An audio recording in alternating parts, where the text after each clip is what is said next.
భగత్ సింగు నురి తీస్తే తిరుగుబాటు ఆగిందా?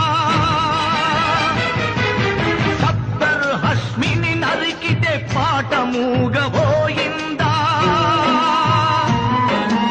ఆగదు మన రగల్ జెండ పోరాటం, ఉప్పెనలా పొంగుతున్న జనతీర్థం. రావద్దు నా